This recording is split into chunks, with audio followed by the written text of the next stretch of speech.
ಅರಸುಮುಂಡ್ಯತಾಯ ಕ್ಷೇತ್ರದ ಸಮಿತಿಯ ಪರವಾಗಿ ಸ್ವಾಗತವನ್ನು ಬಯಸುತ್ತೇವೆ.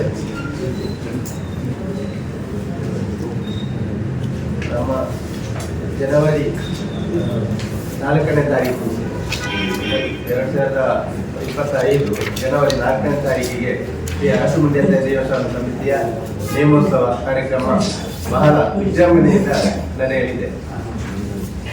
ಈ ಕಾರ್ಯಕ್ರಮ ಇಲ್ಲಿ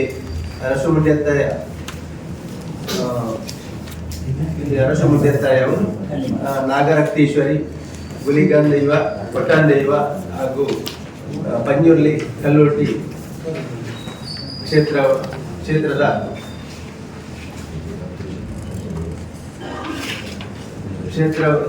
ಆಗಿರುತ್ತದೆ. ಇಲ್ಲಿ ಜನವರಿ 4ನೇ ತಾರೀಕು ಬೆಳಗ್ಗೆ ಗಣಹೋಮ, ಸತ್ಯನಾರಾಯಣ ಪೂಜೆ, ಆಶ್ಲೇಷ ಪೂಜೆ, ನಾಗತಂಬಿಲ ಹಾಗೂ ಸಂಜೆ ನೇಮೋತ್ಸವ ಕಾರ್ಯಕ್ರಮ, ಎಲ್ಲ ದೈವಗಳಿಗೆ ನೇಮೋತ್ಸವ ಕಾರ್ಯಕ್ರಮ ನಡೆಯಲಿದೆ.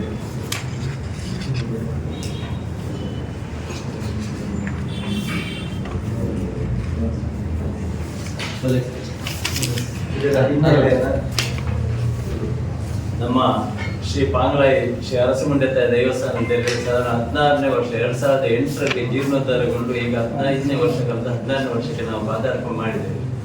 ಅಂದ್ರೆ ಪ್ರಾಥಮಿಕವಾಗಿ ಆ ದೇವಸ್ಥಾನ ಹಿನ್ನೆಲೆ ಹೇಗಿತ್ತು ಅಂತ ಹೇಳಿದ್ರೆ, ತುಂಬಾ ಪಾಂಗ್ಲಾಯಿ ಗ್ರಾಮ ಅಂತ ಹೇಳಿದ್ರೆ ಭಾರಿ ಅಭಿವೃದ್ಧಿಯಲ್ಲಿ ಕುಂಠಿತವಾದ ಗ್ರಾಮ.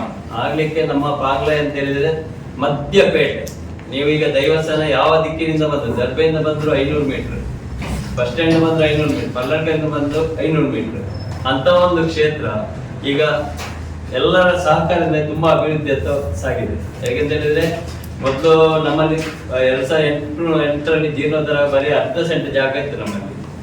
ಈಗ ಅದು ಜಾಗ ಸಾಧಾರಣ 84 ಸೆಂಟ್ ಜಾಗ ಆಗಿದೆ. ಇದೇನು ಅಂತ ಹೇಳಿದ್ರೆ ಸರ್ವ ಭಕ್ತಾದಿಗಳ ಸರ್ವ ಸಹಕಾರದಿಂದ. ಯಾಕೆಂದ್ರೆ ಈಗ ನಾವು ದೇಣಿಗೆ ಸಂಗ್ರಹ ಎಂತ ಹೇಳಿದ್ರೆ ಮಾಡುದು ವರ್ಷದಲ್ಲಿ ನೇಮೋತ್ಸವಕ್ಕೆ ಮಾತ್ರ. ಮಧ್ಯದಲ್ಲಿ ಯಾವೊಂದು ವಿಚಾರದಲ್ಲಿ ನಾವು ದೇಣಿಗೆ ಸಂಗ್ರಹ ಅಂತೇಳಿ ಹೊರಗಡೆ ಹೋಗಿ ಮಾಡುದು. ಆ ದೇಣಿಗೆ ಸಂಗ್ರಹ ನಮ್ಗೆ ಈಗ ಆದ ಈ ವರ್ಷ ನೇಮೋತ್ಸವ ಬಂದಂತ ಬಾಬ್ದಲ್ಲಿ ಖರ್ಚು ವೆಚ್ಚ ಕಲ್ತು ಉಳಿದದ್ರಲ್ಲಿ ನಾವು ಸಮಿತಿ ಸದಸ್ಯರು, ಗ್ರಾಮಸ್ಥ ಹಿರಿಯರೆಲ್ಲ ಸೇರಿಕೊಂಡು ಈಗ 84 ಸೆಂಟ್ ಜಾಗದ ಮುಟ್ಟಿದ್ದೇವೆ. ಮೊನ್ನೆ ತಾನೇ ಅಷ್ಟಮಿ ಕಾರ್ಯಕ್ರಮ ನಮ್ಮ ಮಾನ್ಯ ಶಾಸಕರು ಅಶೋಕ್ ಕುಮಾರ್ ಅವರು ಬಂದಿದ್ರು.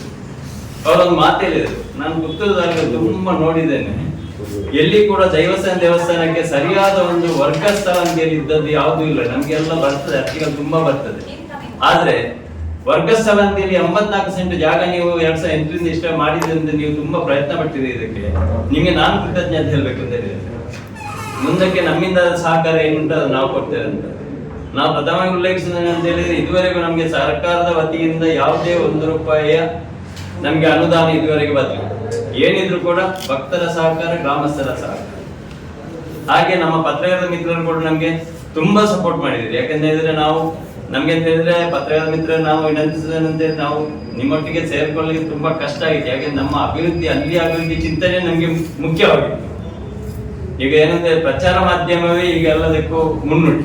ಯಾವುದೇ ಒಂದು ಕ್ಷೇತ್ರ ಆಗಲಿ, ಯಾವುದೇ ಒಂದು ಸಂಸ್ಥೆ ಏನೇ ಒಂದು ಅಭಿವೃದ್ಧಿ ಆಗ್ಬೇಕಿದ್ರೆ ಪ್ರಚಾರ ಮಾಧ್ಯಮ, ದೃಶ್ಯ ಮಾಧ್ಯಮ ಇರಲಿ, ಪತ್ರಿಕಾ ಮಾಧ್ಯಮ ಇರಲಿ, ಅದು ನಿಮ್ಮೊಟ್ಟಿಗೆ ನಮಗೆ ತುಂಬಾ ಸಹಕಾರ ಮಾಡಲಿಕ್ಕೆ ಕಷ್ಟ ಸಾಧ್ಯ ಆಗಿತ್ತು. ಮುಂದಕ್ಕೆ ನಾವು ನಿಮ್ಮ ಜೊತೆಯಲ್ಲಿ ಯಾವಾಗಲೂ ಇದ್ದೇವೆ. ಹಾಗೆ ಮುಂದಕ್ಕೆ ನಮ್ಗೆ ಇನ್ನಲ್ಲಿ ದೇವಸ್ಥಾನದ ಒಂದು ಅನ್ನಛತ್ರ ಮಾಡುವ ಯೋಜನೆ ಕೂಡ ಇದೆ. ಈಗ ಜಾಗದ ಕೊರತೆ ಏನಿಲ್ಲ, ಜಾಗ ಬೇಕಾದಷ್ಟು ಅನ್ನಛತ್ರವನ್ನು ಮಾಡುವ ಯೋಜನೆ ಇದೆ. ಇನ್ನು ಮೂಲಭೂತ ಸೌಕರ್ಯ, ಒಂದು ಶೌಚಾಲಯ, ಇಂಥ ಒಂದು ಯೋಜನೆ ಎಲ್ಲ ಹಾಕಿಕೊಂಡಿದ್ದೇವೆ. ಇನ್ನು ಮುಂದಕ್ಕೆ ದೇವಸ್ಥಾನಕ್ಕೂ ಕೂಡ ಒಂದು ರೂಪುರೇಷೆ ತರಲಿಕ್ಕೆ ನಾವು ಪ್ರಯತ್ನ ಮಾಡ್ತಿದ್ದೇವೆ. ಹಾಗಿರುವಾಗ 4/1/2025 ಶನಿವಾರ, ಅದು ವರ್ಷ ಪ್ರತಿ ಪ್ರಥಮ ಶನಿವಾರ ಪಾಂಗ್ಲಾಯಲ್ಲಿ ನೇಮೋತ್ಸವ. ಪ್ರಥಮ ಶನಿವಾರ, ತಾರೀಕು ಬರುದಿಲ್ಲ, ಶನಿವಾರ ನೇಮೋತ್ಸವಕ್ಕೆ ಸರ್ವ ಭಕ್ತಾದಿಗಳನ್ನು ನಾವು ತುಂಬ ಹೃದಯದಿಂದ ಸ್ವಾಗತಿಸುತ್ತೇವೆ. ಹಾಗೆ ನಮ್ಗೆ ಬೆಳಿಗ್ಗೆ ಗಣಹೋಮ ನಡೆಯುತ್ತದೆ. ಶುಕ್ರವಾರ 3ನೇ ತಾರೀಕು ರಾತ್ರಿ ದುರ್ಗಾ ಪೂಜೆ, ದುರ್ಗಾ ನಮಸ್ಕಾರ ಪೂಜೆ ನಡೆಯುತ್ತದೆ. ಶನಿವಾರ ಬೆಳಿಗ್ಗೆ ಗಣಹೋಮ, ಕಲಶ ತಂಬಿಲ ಸೇವೆ, ಪಂಚಾಮೃತ ಅಭಿಷೇಕ, ದೈವಗಳ ಕಲಶ ತಂಬಿಲ ಸೇವೆ, ಸಾಮೂಹಿಕ ಆಶ್ಲೇಷ ಬಲಿ ಮತ್ತೆ ಸತ್ಯನಾರಾಯಣ ಭಜನೆ ನಡೆದು ಅನ್ನ ಸಂತರ್ಪಣೆ ನಡೆಯುತ್ತೆ. ಅದನ್ನು ಅನ್ನ ಸಂತರ್ಪಣೆ 5-6 ಸಾವಿರ ಜನ ಸೇರುವ ನಿರೀಕ್ಷೆ ನಮ್ಗೆ ಮಧ್ಯಾಹ್ನ ಮತ್ತೆ ರಾತ್ರಿಗೆ ನಾವು ಇದೆ ಸೇರ್ತಾರೆ. ಮೊದಲು ಅಷ್ಟು ಮಾಮೂಲಿಯಾಗಿ ನಮ್ದು ಅಷ್ಟೊಂದು ಯೋಜನೆ ಇದೆ. ಹಾಗಾಗಿ ಸರ್ವ ಭಕ್ತರು ಇದರಲ್ಲಿ ಪಾಲ್ಗೊಳ್ಬೇಕು ಅಂತೇಳಿ ನಾವು